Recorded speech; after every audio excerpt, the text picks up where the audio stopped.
यता आउनु ल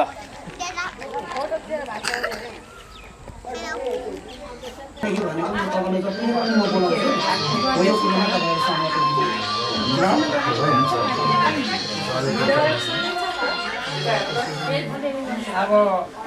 कमसेकम म चाहिँ के भन्छु भन्दाखेरि तपाईँले 1 घन्टा चाहिँ बस्नुपर्छ जति जस्तो हतार र हाम्रो नातिनी तपाईँले आउँदाखेरि तपाईँहरू खुसीले आउनुभयो होइन बोलाएर चाहिँ त आउनु त तपाईँहरूको टाइमले आउनुभयो नि त हाम्रो चाहिँ अब टाइम दिएर मात्रै तपाईँले जानु पाउनुहुन्छ मेरो भनाइ है अनि अब हुनु चाहिँ अब सबैजना हुनुहुन्छ अब अलग्गै हृदयबाटै तपाईँलाई सलाम सेवा के भने मेरो पनाती म तपाईँहरू भन्दा पनि अलिक माथिल्लो स्टेपको भएछु भनेको कुरा चाहिँ नि मलाई चाहिँ के लाग्छ भने मेरो छोरी थियो ज्वाइँहरू अनि मेरो यहाँ तपाईँहरूको ज्वाइँ भनौँ न सलिलो नाति ऊ अहिले नानी चाहिँ मेरो पनाती 60 पुगेको छुइनँ 55तिर छु तर पनातीको धनी भएँ अनि एउटा गौरव पनि लाग्छ तपाईँ हाम्रो एउटा ऊ नै रहेछ होइन भन्ने जस्तो पनि हो त्यसैले गर्दाखेरि हुनु त अब कुरामा हाम्रो समितिले पनि राखिसक्नु भयो होइन यस्तै छ यो स्वाभाविक किन हामीले एकदम यसलाई मान्नुपर्छ हाम्रो परम्परा इतिहासलाई पनि हामीले मेट्यौँ भने त त्यो त अब अर्कै कुराहरू हुन्छ त्यो त मेट्यौँ पनि सक्नु जे छ जुन कुरा भन्नु जेठ असारमा यसरी भन्ने तर जस्तै समितिलाई पनि मेरो हृदयदेखि नै मैले सलाम गरेँ र हाम्रो भनेको जे होस् तपाईँ हाम्रो भनेको रहेछ भनिदिउँ न यस्तै अब भावी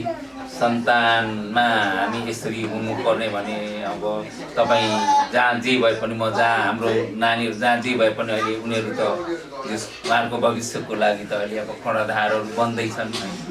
फलोस् फुलोस् राम्रो नै होस् होइन तपाईँ हाम्रो नै एउटा कामना र जस्तै हाम्रो जे छ त्यसको लागि चाहिँ तपाईँ हामी भनेको आफ्नो आफ्नो ठाउँमा रहेर होइन त्यतिखेरको हामी सोचौँ ल बोल्दा बोला तपाईँले बोल्दा बोला है अब जे छ हामीले गर्नु छ हामीले कर्तव्य के उहाँहरूले सोध्नुभएको छ त्यतिखेर हामी कुरो खोल्नु ल त्यहाँ भन्नु ल अब जे होस् मैले अब मेरो छोरी यहाँ आयो यसो गऱ्यो भने म अब दुःख छैन अब दुईजना अब गएर छोरी मन बराबर भएर होइन तपाईँको मनमा होला अब यसो गर उसो गर भनेर भन्नु होला मेरो मनमा खोज्छ उनीहरू आयो उनीहरू व्यवहारिकता भयो यत्रो अब उनीहरूले नानी त भइसकेको छ उनीहरूलाई मैले के भनेर हुँदैन मबाट केही नै छैन त्यस्तो नराम्रो अप्ठ्यारो मान्नु पर्दैन उहाँहरूले पनि संरक्षण मिल्ने पनि म पनि ढुक्कै छु उहाँहरू पनि ढुक्क भएर बस्ने हाम्रो के चाहिँ खुलेन भन्दा त्यो सेवाहरू खुलेन यो खोल्नको लागि मैले भने त मेरो पहिला पनि के छ भने अन्तिम पनि के तपाईँलाई म जेठ उयो तपाईँ जेठ अन्तिम असार लागेपछि मात्र होइन अनि बाटोमा सम्झी सम्झनाहरू अब तपाईँ हामी बताइदिइहाल्नु अब हुन त चारतिर कुदिरहेको छु म यीको मान्छेहरू म चिन्दिनँ होइन होइन प्रायः अब उहाँ सम्झिला त पहिलेदेखि मान्छे सम्झे चिने हो अरू म चिन्दिनँ फेरि यहाँ वरिपरि म कोही चिन्दिनँ अनि यो वरिपरि ती माथिल्लो घरको छिमेकीलाई म चिन्दिनँ भनेपछि त्यति परै हो आफ्नो ड्युटीले गर्दाखेरि यसमा कसैले दुःखमा नभन्नु मेरो भनाइ नै सिर्फ दुःखमा भनेको उहाँले लिनुहुन्छ होला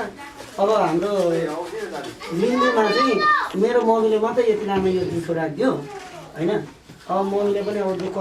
गर्दा अन्तिममा अब खट्नै नसकेर भाट्नुभयो कि 1 वर्षसम्म चाहिँ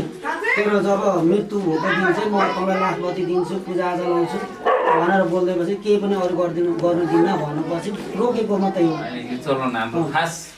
नत्र हाम्रो त पहिलेदेखि नै यो चलन हो कि वर्ष दिने 45 दिने होइन जस्तै 35 दिने यो चलन चाहिँ हुँदै आएको अहिले मात्रै पो यहाँनिर त कसै साधु भयो अरे कसै के जति भयो अरे होइन अनि कसै त 10-12 दिनमै क्लियर सक्ने अनि अब जस्तै हुन्छ नि यहाँ जस्तै हाम्रो हिन्दू धर्म जस्तै लम्बीहरूले पनि 12-13 दिनमा सक्ने तर अहिले आएर किराँत धर्मले 12-13 दिनमा पनि सक्ने तर पुरानै चलन हाम्रो चाहिँ भनेको मेरो चाहिँ पुरानै गर्थ्यो यो चलन चाहिँ हाम्रो 45 दिने हुन्थ्यो 35 दिने हुन्थ्यो अनि 1 वर्ष हजुर बस त्यतिन्जेल चाहिँ हामीले चाहिँ लय म जुठोमा छु भनेर बस्ने संस्कार हो हाम्रो खासै गर्दाखेरि यो चाहिँ संस्कार हाम्रो चाहिँ लिम्बूहरूको भएरै आएको चलनहरू अनि यहाँ 1 वर्ष कसरी आएको त्यो भन्ने कुरै हुँदैन लिम्बूले है हामी लिम्बू जातीयले त्यो भन्नु मिल्दैन हिजोसम्म त्यही गरेर आएको हाल मात्रै अहिले भर्खरै मात्रै यहाँ परिवर्तनहरू भनेको चाहिँ 10-15 वर्ष बित्दै होला मेरो त घरमा त्यस्तो गर्छ अहिलेसम्म पहिलाकै पूजा छ अहिले दाजुभाइ मेरो दाजुभाइले फाल्टो गरौँ फाल्टो कुरो हो तर मेरो घरमा अहिले हामी 4 भाइ छौँ 4 भाइ कोही छुटेको पनि छैन हामी त्यही भित्र समग्रमा छौँ तर हामीले गरेको छौँ हामी यही गरेरै जाने बस यो त हाम्रो परम्परा हो र हाम्रो इतिहासले चाहेको कुरा हो बुद्धिस्टमै लागोस् क्रिस्चियनमै लागोस् तर हाम्रो यो धर्म चाहिँ जस्तो छ जे छ त्यसलाई यथावत राख्दैन तर यस्तै नयाँ यो अहिलेको धर्म कर्मले गर्दा हामीले पछाडि लाँदैछौँ तर त्यो नहोस् यो त राम्रो कुराहरू सन्धिहरूको जस्तो कुरा आएको छ यसलाई हामीले भनेको एकदम हृदयबाटै नि एउटा लिनुपर्ने र यस्तै अब धेरै कुराभन्दा पनि यहाँ लम्बाइ चौडाइ पनि हामी छैन तपाईँहरूलाई चाहिँ ल यस्तो भनेर बोलायौँ आउनु भइदियो स्वागत छ हृदयदेखि नै अघि भन्नु होइन हाम्रो सलाम सेवा हो भन्ने कुराहरू पनि हाम्रो छँदैछ र कुनै ठाउँ कहाँ के भन्ने ल हाम्रो सन्धि को यहाँ कोही सन्धि को रहेछ भनेर हामीलाई त्यस्तो उहरू पनि अब अप्ठ्यारो नहोस् भन्ने तरिकाले एउटा जस्तै हाम्रो नानीको नातिनीको बोलीचाली खुलो सिप के खुलो के खुलेन भन्दा सेवा त्यति होइन त्यो छँदैछ बोल्दा हुन्छ सम्झिने भेट्दा हुन्छ सम्झिने भेटेर बोल्दा हुन्छ मैसँग बोल्दा पनि हामी सम्झौँ भेटाएको आदान प्रदान हाम्रो श्रीबाबा सम्झिने सेवा गर्नुहुन्छ मैले फर्काइन भनेर गुनासो नगर्नु पछिल्ला उठाएर भने भोलि चाहिँ यस्तो भयो भनेर चाहिँ नहोस् होइन ए मलाई चाहिँ वास्तै गरेन सेवा नै फर्काएन भन्ने चाहिँ नहोस् सम्झिनाले पनि मलाई असारसम्म चाहिँ यतिमा रोको अट्छ त्यहाँदेखि उता जतिखेर तपाईँले 10 पल्ट सेवा फर्काउनु 20 पल्ट म फर्काइदिन्छु अब त्यसो गर्दा गर्दै नि अब मैले पकाउनु पर्दैन मै पकाइदिन्छु तर यहीँको हामीलाई सबलाई खुवाउँछु म बोकेर चाहिँ जाँदिनँ गुनासो नगर्नु यो दिन हामीलाई यो बुझाइदिनु हो ठिक छ हाम्रो यो दिन पनि आउँछ तपाईँले चल्नु भयो मलाई रिवाज पनि थाहा छैन तपाईँलाई रीति ल्याउनु हो रीति मैले बुझ्थेँ तपाईँले गुनासो नगर्नु यो बोकेर हामी यो सम्झिनेले के भने यो काम गर्नु होइन बुझ्नु नि अरू यी पकाएर यी गरेर के गरेर हुन्छ गुनासो नगर्दिनँ ल म हात जोडिनँ मेरो यही हो तपाईँले मलाई देखाइदिनु भयो त बाटोमा भेट गर्दाखेरि अब मैले सम्झिने भनेर बोल्न मलाई खुसी लाग्यो सबैहरू होइन दुईजनालाई आउनु पाउनु भयो हामीलाई त यही खुसी छ होइन ठिक छ हजुरको दिदीलाई पनि हामी अपमान चाहिँ गर्दिनँ ठिक छ हजुरले हामीलाई दिनुभयो ठिक छ हामीले यहाँ लियौँ तर म यो यहीँ पकाएर म मेरै सम्झिनेहरूसँग बसेर होइन मेरो दिदी जस्तो मान्छेसँग बसेर खानु चाहिँ यही नै इन्जोय गर्ने यो घरमा गएर चाहिँ नजाने यो भन्ने कुरो तपाईँको विचार हो हामीले चाहिँ के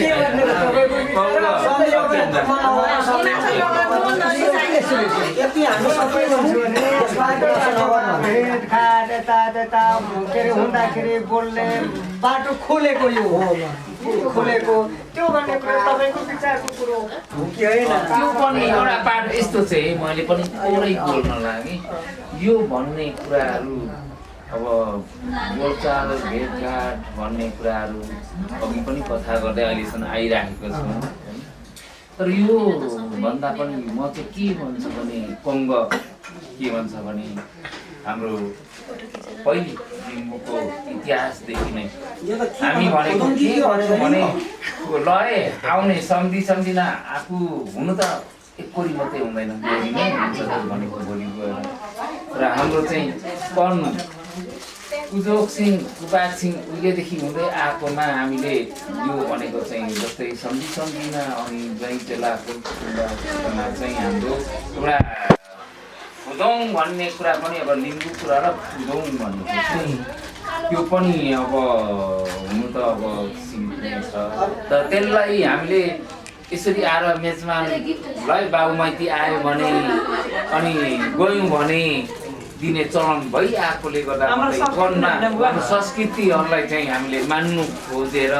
मानेको छौँ यहाँनिर भन्ने मात्रै र हामीले राखेर पनि यो हुँदैन फेरि तपाईँहरूलाई भनेको चाहिँ के भने यो दिप पठाएर होइन तपाईँहरूले जिम्मा लिदिएर लगेर आफ्नो आफन्त छरछिमेकीलाई हाम्रो त छोरी यस्तो ठाउँमा पुगेको रहेछ यसरी ल हामीले त आएको भन्ने सल्लाह सुझावहरू दिनुहुन्छ भन्ने उसले यहाँ हामीले राख्दा त हामीले त यहाँ सबैलाई पुरै सक्यौँ यहाँ तपाईँहरूलाई पुरै डल्लै पनि बोकाएको होइन भन्नुभयो तपाईँ बोल्दा बोल्दा मैले राख्दै कुरो के भने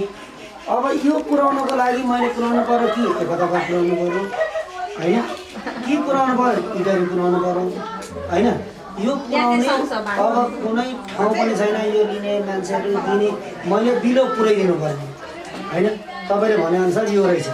अहिले बुझेर आउँदाखेरि म बाल्यकालमा निस्केँ यो रीतिरिवाज के हो अब छोरी जन्मायो छोरी भयो गयो त्यति मात्रै थाहा छैन यहाँ त्यसो पनि होइन जस्तो मेरो दाजुभाइहरूलाई चाहिँ लु है यस्तै मेरो छोरीको यो है भनेर मैले बुझाउनु पर्ने हो कुरो चाहिँ लगेर त्यो त हाम्रो रित छ अझै पनि दसैँ तिहारमा भाइ टिकामा आयो चाडपर्वमा आयो त्यस बेला मात्रै बुझाउने यो त्यो होइन फेरि त्यो पनि होइन यो त फेरि के भने यो चाहिँ भनेको अब यस्तो कि यसको चाहिँ ठाउँ भनेको बल्ल यहाँ नयाँ यहाँ आउँदै हुनुहुन्छ यो हुन त सम्मान नपुगे पनि हाम्रो चाहिँ सम्मान नै त्यो अब नपुगे पनि हामीले सम्मान सोच्ने जे जस्तो भए पनि बाबु माइती आएको छ भने त्यो त गर्नुपर्छ जस्तै लिम्बूको आउँदाखेरि दिनुपर्ने मेजमानहरू भनेको जस्तै बाबु माइती आउँछ त्यस बेला चाहिँ हामीले लय भनेर एउटा फुदौङको सिस्टम भइ सिधै भन्दाखेरि अब अरू त धेरै कुराहरू हुन्छ त्यसैले मात्रै त्यो मात्रै हाम्रो चाडकलमै बाँकी छ ठिक्कै बाँकी छ त्यो त आफ्नो आफ्नो ठाउँमा छँदैछ जस्तै अघि भन्नुभयो तपाईँले जस्तै असारसम्म मेरो ऊ छैन भन्ने कुरा त्योदेखि यता त हाम्रो जनसारहरू खुल्लम खुल्ला भइहाल्छौँ अहिले भनेको आत्मैदेखि हाम्रो है भनेर मैले अघि पनि भने आत्मादेखि नै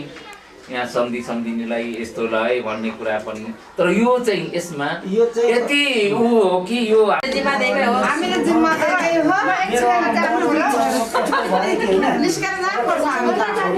उहाँले जे गर्नुहुन्छ सम्झिँदा जिम्मा दिएको हामी त त्यो त छुट्टै भएन हामीले छुनु हुँदैन गुनासो नगर्नलाई फेरि लगेर यो गरेन भनेर गुनासो नगर्नु आउनलाई दिने म चाहिँ आउनलाई दिन्छु नि फेरि यता सम्झिने सँगै बसेर सम्झिँदै हामीले छुनु पनि हुँदैन बुझ्नु यति नै मात्रै हो मेरो रिक्वेस्ट गर्नु तपाईँहरूले पनि मैले हात जोड्नु पर्छ होइन मेरो सबैलाई तपाईँले धेरै देखाइदिनु हामी पल्लो घर पल्लो घर टेन्सन अब यस्तो भएको भए चाहिँ हुन्थ्यो मेरो माइती पनि लिम्बुकै खलक भए चाहिँ सजिलो हुन्थ्यो यसो अलिअलि बोकाएर पठाउनु म नेवारको छोरी गरेँ मेरो बुढो लिम्बू गर्नुभयो रीतिरिवाज हामीले लिने पऱ्यो लियौँ तर यसलाई यहीँ पकाउँ यहीँ खाउँ यहीँ इन्जोय गरौँ भन्ने चाहिँ सपना हाम्रो है घरमा लगेर खाइदिने कोही छैन नेवारमा त यस्तो छ लु यसलाई चाहिँ मैले नि तपाईँको जिम्मा है अब सम्झिनेसँग मिलेर यहाँ सबैलाई कर्मा गरिदिएको छ नि अब म त ल आदम भाइहरू तपाईँहरू अब गुनासो नगरिदिनु मैले जिम्मा नि यसलाई मैले यहाँ सम्झाएर यहीँभित्र सबै है होइन त्यो पनि हामी मान्छौँ एउटा किनभने अब मैले गर्ने कर्तव्य मैले भनिसकेँ त असार अन्तिमदेखि उताबाट म असार जेठ अन्तिमदेखि उता मैले गर्ने कर्तव्य म गरौँ ल लु अब यतिकै भन्दा हामी चाहिँ लाग्यो यो सिरु यसो भयो मलाई चित्त बुझ्छ मलाई ढुक्क छु मलाई टेन्सन नलिनु गुनासो नगरिदिनु यो लिएन भने गुनासो नगरिदिनु है मैले लिएको हो यो ल यस्तै भयो ल